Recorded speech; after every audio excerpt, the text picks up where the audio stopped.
Hi,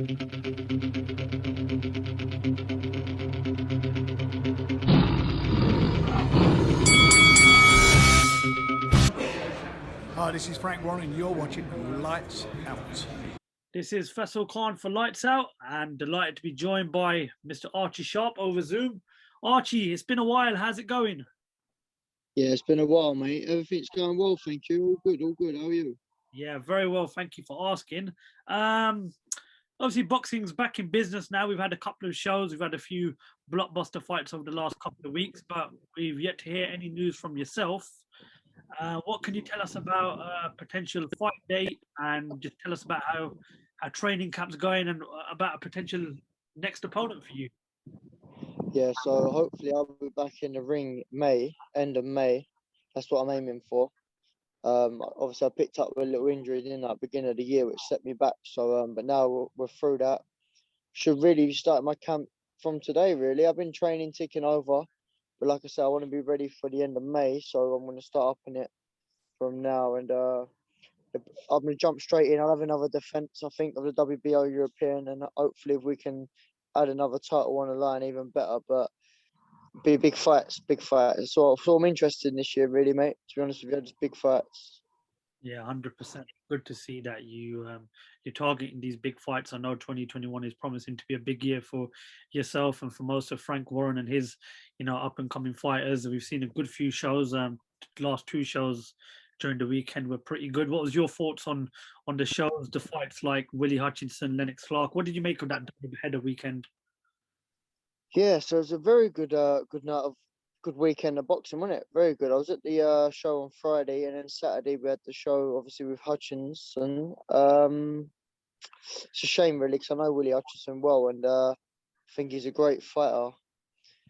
Just it's hard to say, really. I just think personally, maybe he just hasn't had his apprenticeship done a bit early for him. Maybe, I don't know. It's hard because he looked in phenomenal shape before the fight. I spoke to people and they said he's in very good shape. And then obviously it's quite a damaging result. Do you know what I mean?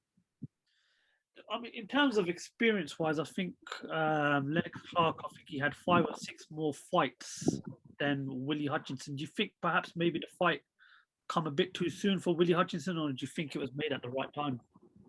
That's what I'm saying, because the thing is, it's all right having the fights, but it's what fights you've had. That Clark, I know he's been in with Lavon Richards, so he's gained some experience. He's been at a good level. Obviously for Willie Hutchinson, as his first kind of step up, his first kind of winning record, if you like. And he had a rough man in there, do you know what I mean? Who just literally got in there, roughed him up a bit. And I just think it kind of shocked him a little bit, do you know what I mean? It shocked Hutchinson a little bit. Listen, he'll be back because he's a phenomenal fighter. He's got unbelievable talent. But from where he's at this stage of his career, maybe, yeah, just needs some rebuilding fights.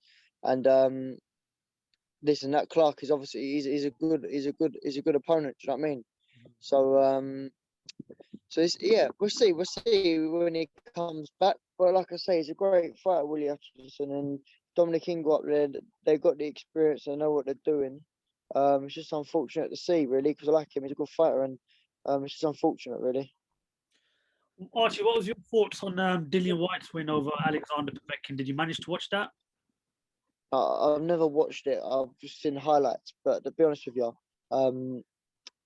it just goes to show that first fight they had, it never stuck in his mind. Do you know what I mean? Because I think that was kind of what I was looking at to see if Dillian White, after him getting knocked out by him, would that play a part mentally.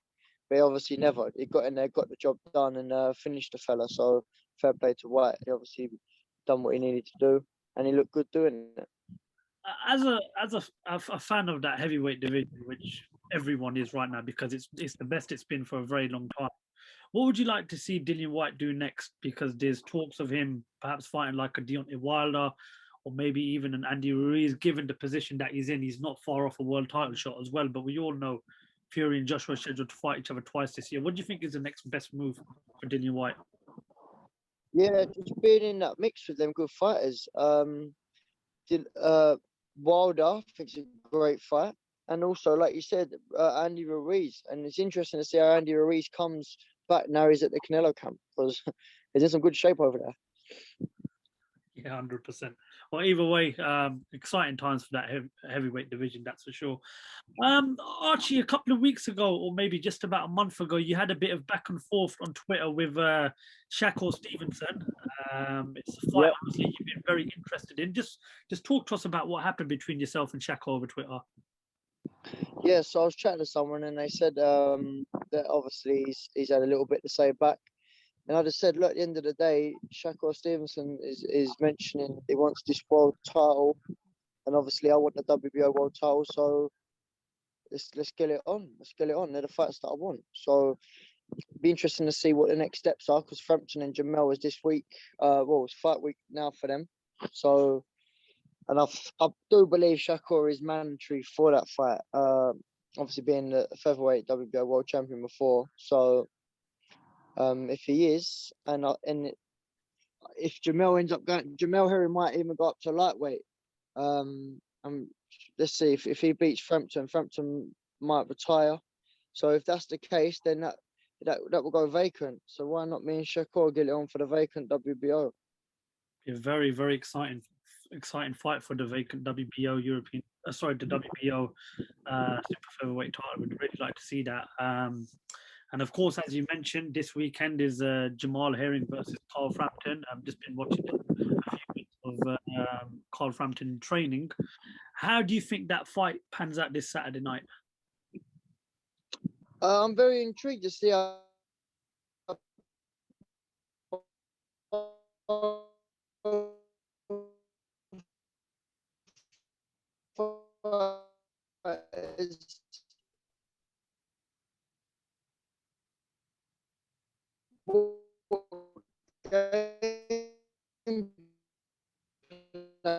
plans they bring, because it's a long time they've been talking about this fight.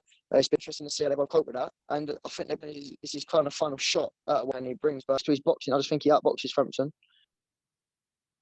As you're looking at that fight, and in terms of Herring's height, Rich, do you think that obviously gives him the biggest advantage possible going into that fight? 1,000,000%. He's a very well schooled fighter, and the size difference between them, and he's a very good technical fighter as well, Jamal Herring. So if I was his trainer, I'd be saying, look, you need to keep your height, the reach, you need to be boxing, and just dedicate your boxing now, being slick, fight, and don't get drawn into a fight with Frampton, because that's what he's going to want. He's going to want to be inside for a fight. So if I was Jamal's team, I'd be telling them to stick to your boxing, keep it rangy, keep it long, and just be disciplined with that. With given how the current division is, boxing politics these days, it's a very complicated thing. You could potentially might have to wait 6 months or another year.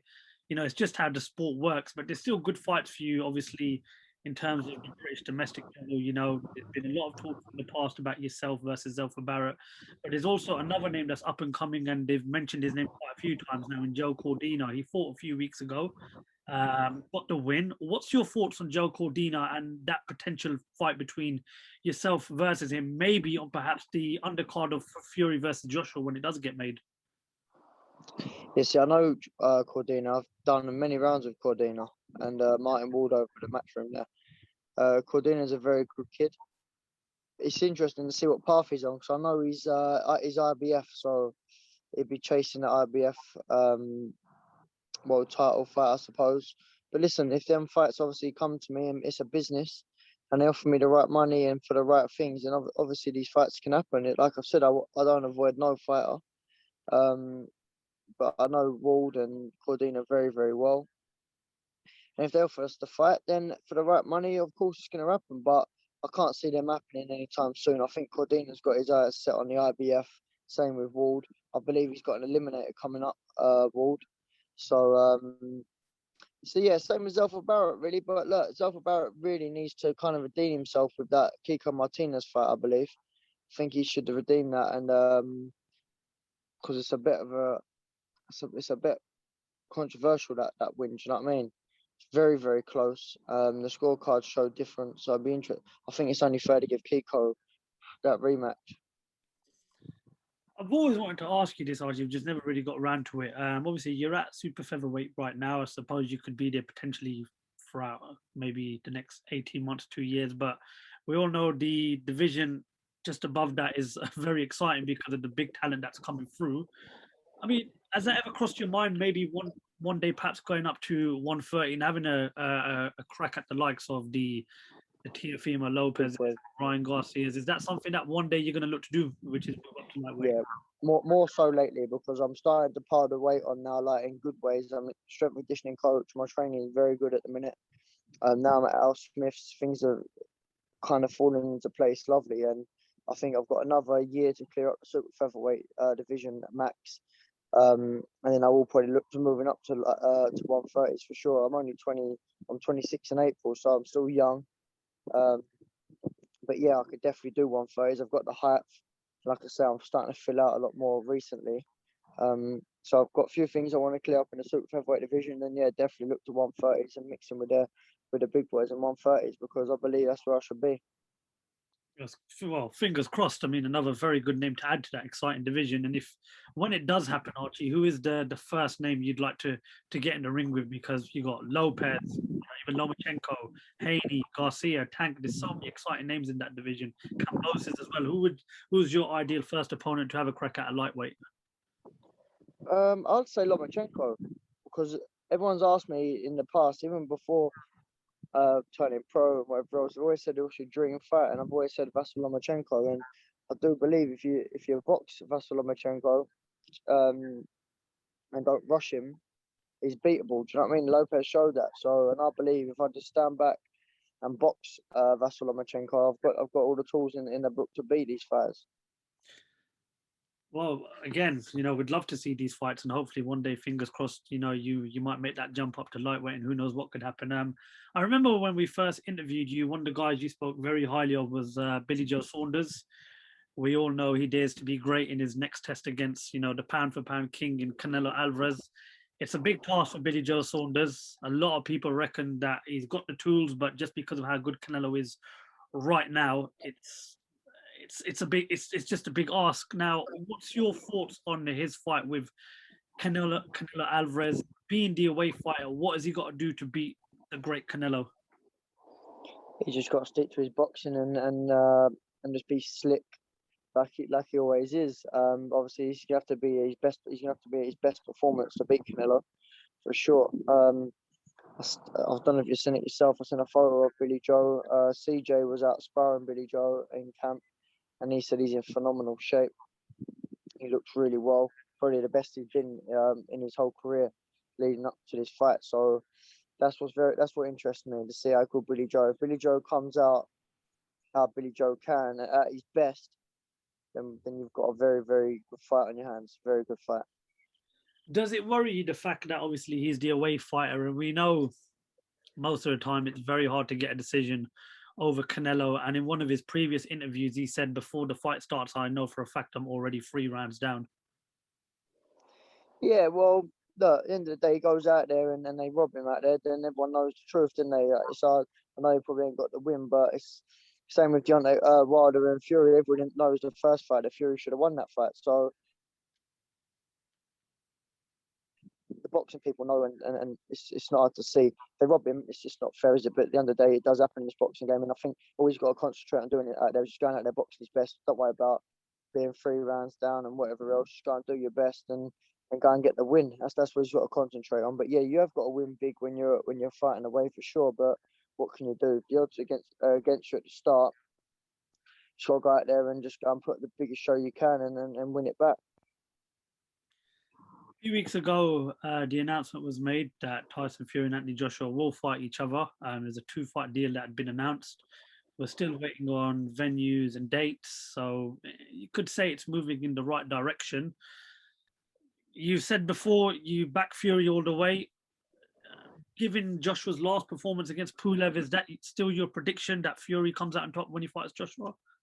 Yeah, definitely. I think, like I said, if they box 100 times, I'm backing Fury 100 times. I just think he's too slick for any heavyweight out there, really. He's the best in the business. He's not a small man, is he? He's a strong man. He's got a heart of a lion.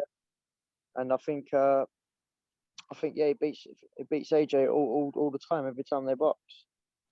Where do you want to see that fight, Archie? Given what's going on with this pandemic situation, The chances of it being in Britain is very unlikely. There's loads of destinations that are potentially coming forward: Saudi Arabia, Qatar, Singapore. Where do you think that fight goes to? Vegas maybe. Vegas.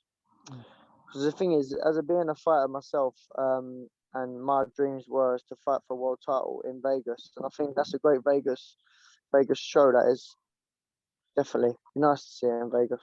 Hopefully, I'll be on the undercard. Fingers crossed. It'd be good to see a few of the Frank Warren fighters, including yourself, on the undercard. Archie, anything else you'd like to add?